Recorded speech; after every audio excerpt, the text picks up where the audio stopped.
विगत कई दिनों से आप लोग इसी जमीन पर बैठकर हमारे साथी के न्याय के लिए आप सब लोग लगातार संघर्षरत हैं।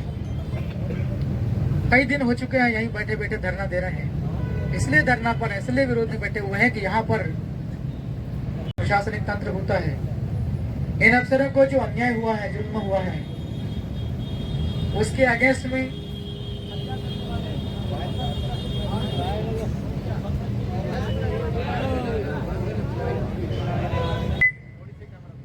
कई दिनों से अशोक भाई के भाई अनिल के न्याय के लिए आप और हम सब लोग स्ट्रगल कर रहे हैं। आज बड़ी तादाद में आए हैं। मैं जिस दिन आप लोगों ने शुरू किया था उस दिन भी आया था।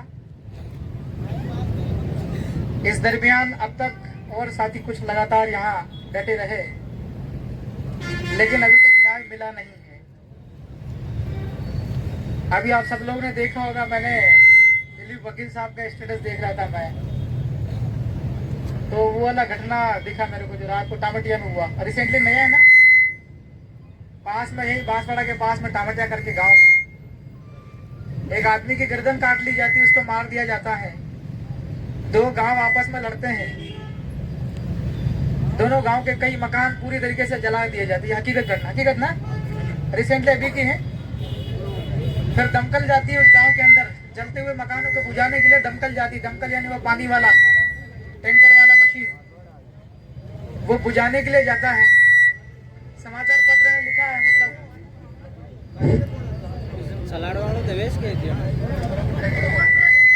इस पंखे की वजह से हो रहा है क्या? इसको मोड़ के बंद कर दो। ये पंखा बंद करने क्या डिस्टर्ब कर रहा है? और आग बुझाने के लिए, मकान में लगी आग को बुझाने के लिए दमकल जाती है गाड़ियां, तो गाड़ियों को अंदर घुसने नहीं दिया जाता है।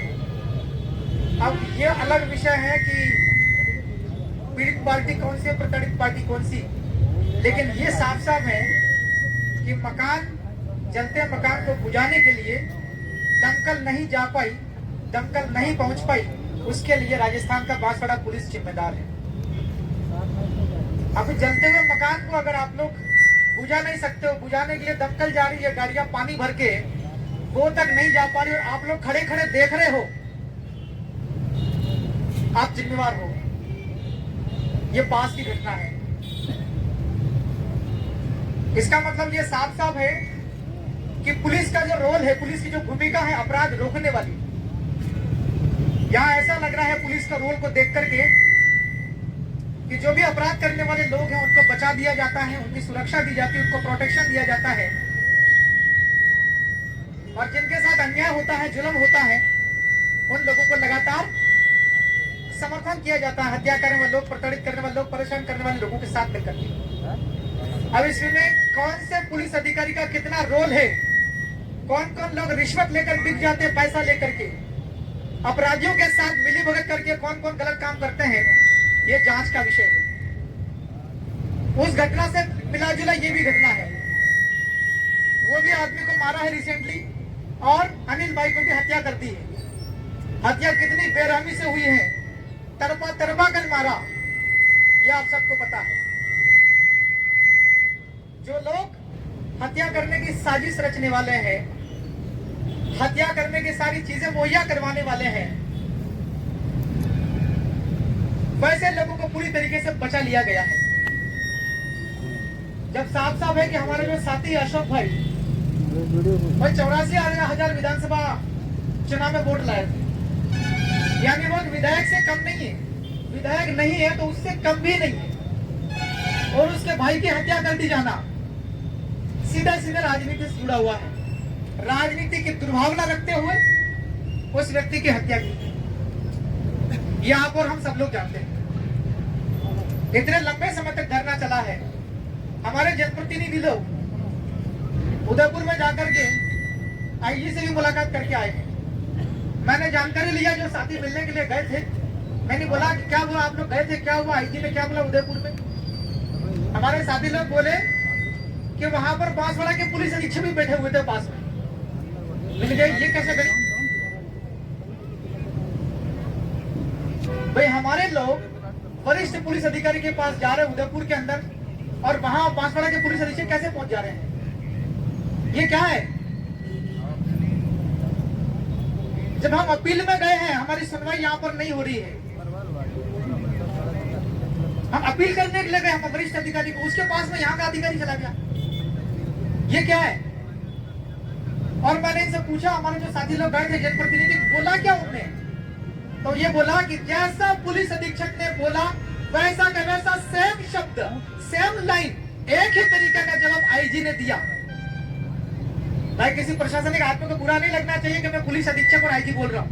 क्योंकि मैं विधानसभा का सदस्य हूँ, प्रोटोकॉल में तुमसे बहुत ऊपर हूँ भाई, इसलिए मैं तुमको पुलिस अधीक्षक बोल रहा हूँ। मैं साहब बाप कहना मैं नहीं करता हूँ ये चीज। तो भाई आईजी ने वही चीज दोहराई जो पुलिस अधीक्षक ने पहले कही थी, और पुलिस अधीक्षक की मौजूदगी में कही। इसका मतलब ये साफ साफ है कि हमारे जाने के पहले ही हमारे मामले को दबाने की कोशिश हुई है आईजी के दफ्तर में।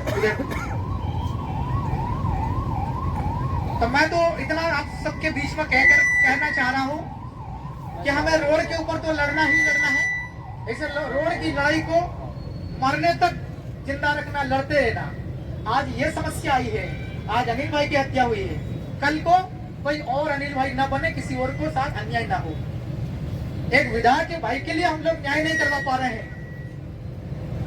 हताश नहीं होना, लेकिन थोड़ा चिंतन मन तो जरूर कर रहा है। कदम कदम पर हमारे साथ अन्याय करने वाले लोग बैठे हुए हैं, जिनके ऊपर आप सब लोग भरोसा करते हैं, वही लोग हमारे साथ में गद्दारी करते हैं। जिनका काम है सेवा करना, सेवा मतलब पैसा लेकर के, उसको सर्वेंट कहते हैं, वो लोग वो करने के बजाय दलाली करने में लग जाते हैं, आरोपियों के साथ मिलीभगत करके। मैं सिर्फ इतना कहता हूं कि हमारी लड़ाई को कागज और कलम को आगे रखते हुए, सावधान रहते हुए, रोड पर भी लड़ना होगा और कोर्ट में भी लड़ना होगा। मैं भी कानून का जानकार हूं, मैं भी जानता हूं क्या होता है, प्रक्रिया कैसे चलती है, कार्रवाइयां कैसे होती है, अपराध करने वालों के साथ में कैसा सलूक होना चाहिए, और अपराध रोकने वाले जो लोग होते हैं उनका क्या ड्यूटी है। कोई अपराध होता है तो उसका अनुसंधान करके आरोपियों को अदालत में पेश करने की जिन लोगों को ड्यूटी है, उनको कैसा काम करना चाहिए, इन सब लोग चीजों को लेकर के और अदालत में आप हम सब जाएंगे।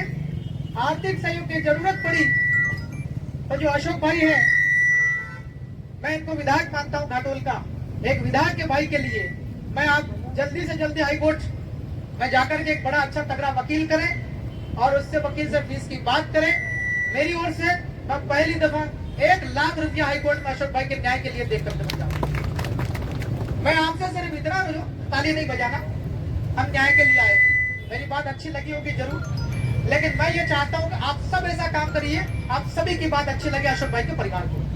आप सभी लोग अपने अपने क्षमता के अनुसार आप लोग सहयोग करेंगे। जब तक हम अदालत के अंदर में ये जो सेटिंग करने वाले लोग हैं, अपराध को दबाने वाले लोग हैं, अपराधियों के साथ मिलीभगत करने वाले लोग हैं, अपराध करने वाले, हत्या करने वाले लोगों के साथ में इनको संरक्षण देने वाले लोग हैं, बचाने वाले, प्रोटेक्शन देने वाले लोग हैं, इनके अगेंस्ट में टाइट एक्शन जब तक ना हो तब तक आप लोगों को पीछे नहीं हटना है।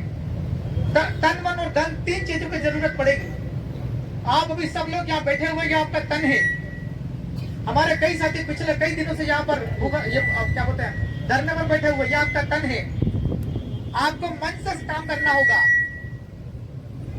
आपको दिल से यहाँ सपोर्ट करना होगा जब भी जरूरत पड़े, जैसी भी जरूरत पड़ेगी। धन का सवाल रहा, भाई यहाँ राजस्थान के साथी लोग, हम मध्य प्रदेश में आदिवासी बहुत ज्यादा संख्या में आपकी तुलना में, मगर जैसी आपकी एकता, जैसा आप बेहतर काम करते हैं हम लोगों से, जैसा आप ज्यादा जागरूक है, उसी प्रकार हमारे यहाँ कम जन प्रतिनिधि है, हमारे यहाँ व्यापार व्यवसाय में जुड़े हुए कम लोग हैं, आपके यहाँ ज्यादा है। आप सभी से मेरा अनुरोध है, हमारे विधायक जी बैठे हुए जय कृष्ण पटेल साहब, इनके से मैं सभी विधायकों को, हमारे सांसद महोदय को, सारे जिला परिषद, सारे पंचायत समिति, सारे सरपंचों और समाज में काम करने वाले सारे अधिकारी, अफसर, कर्मचारी, सारे व्यापारियों से मैं अनुरोध करता हूँ कि राजस्थान हाईकोर्ट का सबसे बड़ा वकील जो गर्दन देने को तैयार हो जाए लेकिन झुके नहीं और डरे नहीं, ऐसा वकील पकड़ करके जो उसकी फीस लग रही उससे बात करके और इनके खिलाफ सबसे पहले मुकदमा दायर करवाने के लिए अदालत में पिटीशन लगाएंगे कि हमारे हत्या हुई है और हत्या के मामले को जो दबाने वाले अधिकारी लोग हैं इनके अगेंस्ट में एक्शन होगा, इनके अगेंस्ट में एफआईआर दर्ज होना चाहिए। भाई आप सब लोगों ने सुना होगा ST/SC अधिनियम, अत्याचार निवारण अधिनियम। उस अधिनियम के तहत अगर कोई कार्रवाई नहीं करता है, अपराध करने वाले लोगों को बचाता है अपर कास्ट का अधिकारी, उसके अगेंस्ट में भी एक्शन होता है। ये नियम में लिखा हुआ। हत्या करने वाला भी आदिवासी हो सकता है, मगर जांच करने वाले जो ये लोग हैं, ये कौन कौन लोग हैं, इनके ऊपर भी हमको देखना पड़ेगा, निगरानी डालनी पड़ेगी।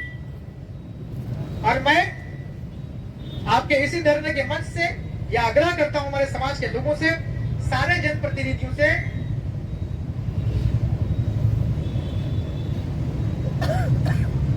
अनिल भाई का जो मुकदमा, जो केस हुआ है, इनकी हत्या हुई, हत्या होने के बाद से लेकर आज दिन तक जो जांच अधिकारी था, उस जांच अधिकारी के सहयोग में जो जो पुलिस अधिकारी थे, सबसे पहले इनको संबंधित थाने से हटाए जाने चाहिए।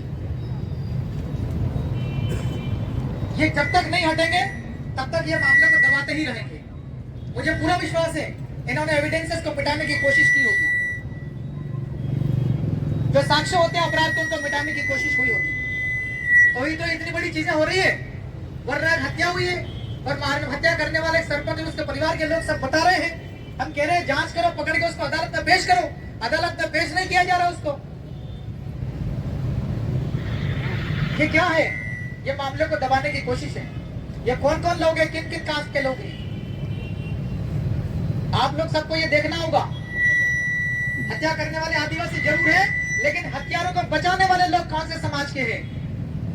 क्या यहाँ ST/SC अधिनियम प्रभावित हो रहा कि नहीं हो रहा? इसलिए मेरा सिर्फ इतना कहना हमारे समाज के यहाँ जाजम पर धरने बैठे हो सारे लोगों से, सारे हमारे जनप्रतिनिधियों से, सारे सामाजिक नेतृत्वकर्ताओं से कि पुलिस अधीक्षक से बात करेंगे, सबसे पहले उन अधिकारियों को हटा दीजिए इस थाने से और इस केस से बात। हमारे मध्य प्रदेश के अंदर स्पेशल इन्वेस्टिगेशन टीम बनती है, कोई बड़ा अपराध होता है तो, जिसमें लोगों को यह डाउट होता है कि इस मामले को दबाया जा सकता है, यह मामला राजनीति से प्रेरित हो सकता है, साक्ष्यों को प्रभावित किया जा सकता है, आरोपियों को बचाया जा सकता। ऐसे मामले में हम लोग मध्य प्रदेश के अंदर में जुडिशियल न्यायिक जांच की मांग करते हैं। होता है न्यायिक जांच का आदेश, स्पेशल इन्वेस्टिगेशन टीम भी बनती है, SIT बनती है जांच होने के लिए, उसके अंदर पूरी टीम होती है। एक दो आदमी पुलिस वाला बिक जाता है, डर जाता है, भग जाता है। इसलिए आज जब पुलिस अधीक्षक से बात हो तो SIT बनाए कि नहीं बनाए, पहले भी बोल करके गए थे आप और हम सब लोग, शायद SIT बना वैसा कहा था पुलिस अधीक्षक से। और न्यायिक जांच उसकी क्या प्रक्रिया है, उसको लेकर के विचार होना चाहिए। और कोर्ट के अंदर जितना भी पुलिस अधिकारी, जिन्हें जिन्हें लोगों ने अनिल भाई के मामले को दबाने की कोशिश की है, मुझे तो यहाँ तक डाउट हो रहा कि उसकी हत्या करने के पहले, अनिल की हत्या करने के पहले संबंधित थाने पर जरूर सेटिंग करने जैसी बात हुई होगी। क्योंकि जो आदमी चोरी करता है वो पहले हिसाब किताब देखता है कि मैं चोरी करने रात को जाऊंगा तो रास्ता कौन सा रहेगा, मैं चोरी करने जाऊंगा तो माल कितना मैं चोरी करूंगा, वजन कितना, कंधे पर सिर पर उठा के ले आऊंगा या गाड़ी लेके जाना पड़ेगा चोरी करने। चोर आदमी कोई सा भी ऐसी प्रकार की तैयारी के साथ जाता है। तो ये जो अनिल भाई की हत्या हुई है, निश्चित तौर पर हत्या करने के पहले उसने बहुत सारी योजनाएं बनी होगी, हो सकता है उसके अंदर पुलिस के अधिकारी भी शामिल हो, मैं यही कह रहा हूं। इसलिए इन पुलिस के अधिकारियों को हाईकोर्ट के अंदर घसीटने का वक्त है। यहाँ हम लोगों ने बहुत बैठे, बहुत लंबा धरना दिया है, अब अदालत के अंदर इनको एक से एक बजानी पड़ेगी आप सबको मिलकर। आप सब तैयार हो? मुझे भरोसा है, मैं इतना ही आग्रह आपसे कर रहा हूं। और मैं आपको, हमारे जो भी टीम के साथी हैं, मैं आपको 1 लाख रुपया दूंगा अशोक भाई के भाई अनिल के न्याय के लिए। आप सबसे मेरा विनती है, जो आपकी क्षमता है, ये मत कहना कि यार कमलेश्वर बोल के 1 लाख चला गया, बड़ी रकम बता दी, ये नहीं कहना है। जिसके जितनी क्षमता है, मुझे ऐसा दर्द, ज्यादा दर्द इसलिए है, एक MLA के बराबर आदमी 84,000 वोट लाया, वो 1 लाख के करीब वोट लाई, लोगों ने समर्थन दिया उसको, इतने लोगों ने भरोसा जताया। मैं तो 72,000 वोट लेकर के MLA बन गया, ये वो 83, 84 पर है, मेरे से आगे। इतने बड़े आदमी के भाई की हत्या हो जाती है, आज हम यहाँ चुप रहेंगे, कल को किसी एमएलए का नंबर आ गया तो क्या करोगे? हैं? अरे भाई बड़े बड़े मंत्रियों को मार दिया जाता है दुर्घटनाओं में, बोल देते हैं सड़क दुर्घटना हो गई है। हवाई जहाज के अंदर बड़े बड़े नेताओं को एक्सीडेंट हो जाते, बताते हैं कि एयर क्रैश हो गया, प्लेन क्रैश हो गया, हेलीकॉप्टर आसपास से नीचे गिर गया। वो अलग अलग जगह घटना होती, जांच का विषय जरूर है, लेकिन शंका आती कि नहीं आती मन में? इसलिए तो आपने मेरी बात को सुना, उसके लिए धन्यवाद। और बस यही निवेदन है, आप सब लोग अपने कमर कसें और हाईकोर्ट के अंदर इन सबको जरूर खाकी वर्दी वाले लोगों को घसीटना छोड़ना नहीं है। बहुत बहुत धन्यवाद।